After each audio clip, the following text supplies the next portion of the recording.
Study about the Audible and inaudible sound के बारे में हम अभी पढ़ेंगे। यहाँ तक हम किन किन के बारे में देख चुके हैं? फ्रीक्वेंसी हो गए, पिच हो गया, और क्या थे?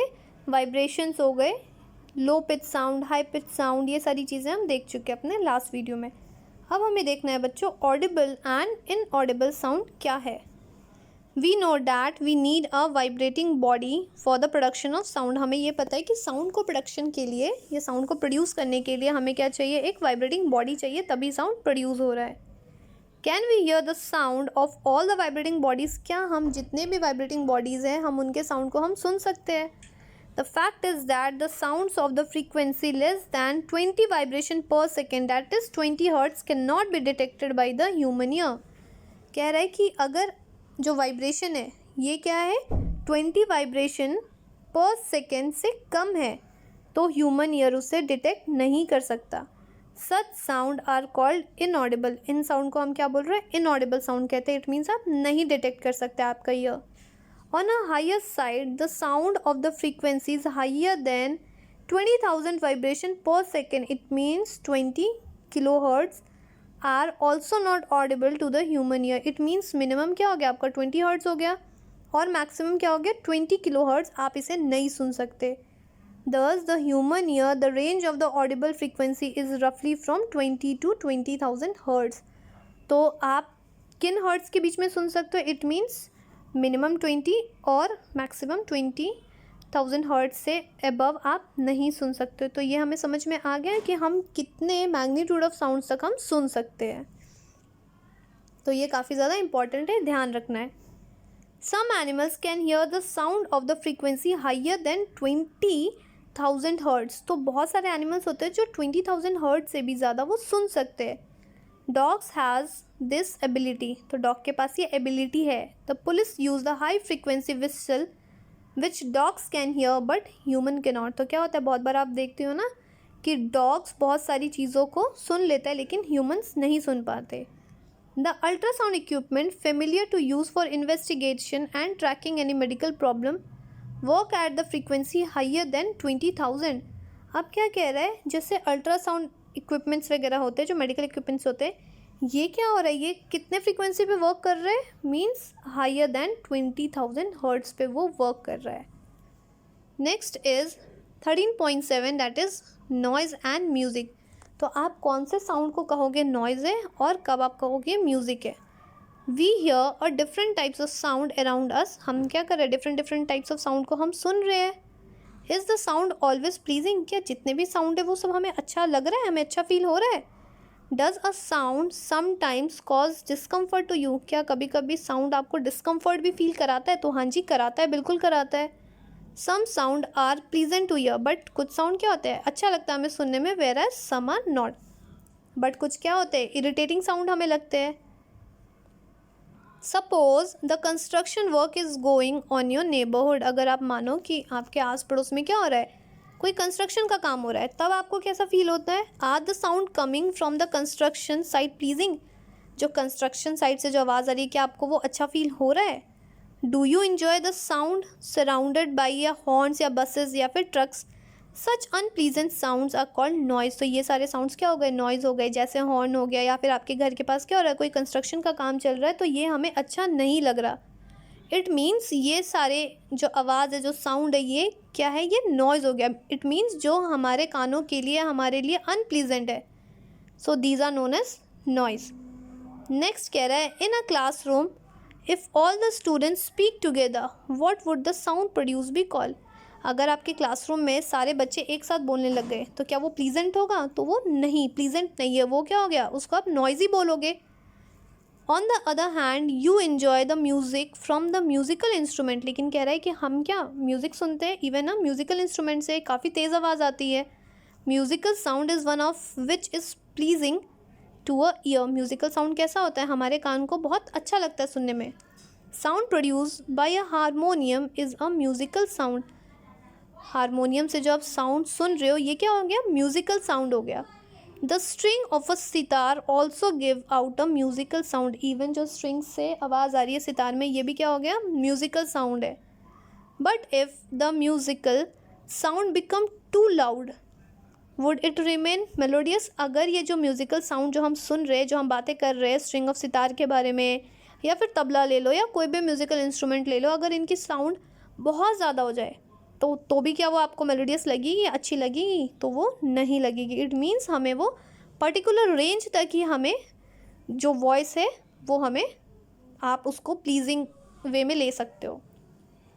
Next is 13.8 that is noise pollution. अब नॉइज़ पोल्यूशन क्या है? You already know that about the noise pollution. हमें पता है नॉइज़ पोल्यूशन क्या है। अब हम फिर से देख लेते हैं। The presence of unwanted gases and the particle in air is called air pollution. तो जैसे हमें एयर पोल्यूशन के बारे में पता है, एयर पोल्यूशन में क्या होता है, अगर एयर में कुछ अनवांटेड अगर गैसेज है तो हम उसको कहेंगे एयर पोल्यूशन। उसी तरीके से similarly the presence of excess unwanted sound, अगर एक्सेस क्या हो गया, अनवांटेड साउंड है इन्वायरमेंट में, इसको हम क्या कहेंगे, नॉइज़ पोल्यूशन कहते हैं। इट मीन्स जो आपको नहीं चाहिए और वो एक्सेस में, दैट इज़ नॉइज़ पोल्यूशन। कह रहा है can you list some sources of noise pollution? क्या नॉइज़ पोल्यूशन के कुछ एग्जाम्पल आप बता सकते हैं, सोर्सेज बता सकते हैं? The major cause of noise pollution are the sound of vehicle. सबसे बड़ी एग्जाम्पल क्या हो गया, व्हीकल। आप बाहर जाते हो देखते हो कितने हॉर्न के साउंड आते हैं। या फिर explosion including a bursting of cracker, या फिर दिवाली के टाइम पे आप यूज़ करते हो ना, क्रैकर जलाते हो, या बड़ी बड़ी मशीन्स हो गई, एंड लाउड स्पीकर एक्सेट्रा। ये सारे क्या हो गए, कॉजेज ऑफ साउंड हो गए। What sources in the home may lead to the noise? और घर में नॉइज़ कैसे आ रहा है?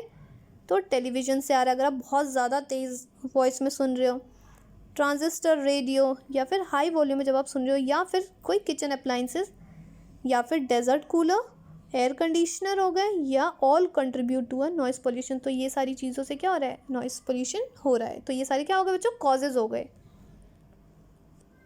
Next is what are the harms of noise pollution. अब नॉइज़ पोल्यूशन हो रहा है ये तो हमें समझ में आ गया, बट उसके हार्मफुल इफेक्ट्स क्या हो रहे हैं नॉइज़ पोल्यूशन के, ज़रा हम ये भी देख लेते हैं।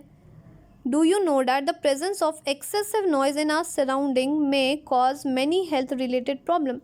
अगर बहुत ज़्यादा एक्सेस में नॉइज़ पोल्यूशन हो रहा है तो हमें क्या हो सकता है, बहुत ज़्यादा बॉडी में हेल्थ रिलेटेड प्रॉब्लम हो सकती है। जैसे लैक ऑफ स्लीप, नॉइज़ के कारण नींद नहीं होगी, hypertension means high blood pressure, anxiety and many more health disorder may be caused by a noise pollution. तो अगर आपको एग्जाम में पूछता है कि नॉइज़ पोल्यूशन से क्या क्या हो सकता है, तो आप बता दोगे क्या होगा, लैक ऑफ स्लीप हो रहा है, हाइपरटेंशन हो रहा है, एंजाइटी हो रहा है, और बहुत सारी चीज़ें हो रही है। इवन कॉन्सेंट्रेशन भी क्या होता है, कम होने लगता है। A person who is expose to a loud sound continuously may get temporary और even a permanent impairment of hearing. अगर कह रहा है कि कोई इंसान कंटिन्यूसली क्या हो रहा है, बहुत ज़्यादा लाउड साउंड को सुन रहा है, तो उसमें क्या होने के चांसेस है, या तो टेम्पररी या फिर परमानेंट इम्पेयरमेंट ऑफ हियरिंग, उसको सुनाई नहीं देगा, या तो टेम्पररी या permanent. Next is measures to limit noise pollution. अब नॉइज़ पोल्यूशन को आप कैसे लिमिट कर सकते हो, कैसे कम कर सकते हो? To control a noise we must control the sources of noise. सबसे बड़ी बात है कि अगर आपको नॉइज़ को रोकना है तो उससे पहले हमें क्या करना पड़ेगा, हमें जो उसके सोर्सेज है हमें उसको रोकना पड़ेगा। जैसे सोर्सेज हमने लास्ट पेज पे क्या देखा है, व्हीकल हो गया, फैक्ट्रीज़ हो गया, ठीक है, आस पड़ोस में जितनी चीज़ें, आप जो ये सारी चीज़ें क्या हो रही है, ये कॉजेज़ है। अगर आप कॉज को रोक लोगे तो नॉइज़ पोल्यूशन को भी हम रोक सकते हैं। How can this be achieved? इसको कैसे किया जाएगा? For this silencing device must be installed in aircraft engine. पहला बोल रहा है एयरक्राफ्ट इंजन में क्या लगाना पड़ेगा, एक साइलेंसिंग डिवाइस, या फिर transport vehicle, industrial machine and home appliances में।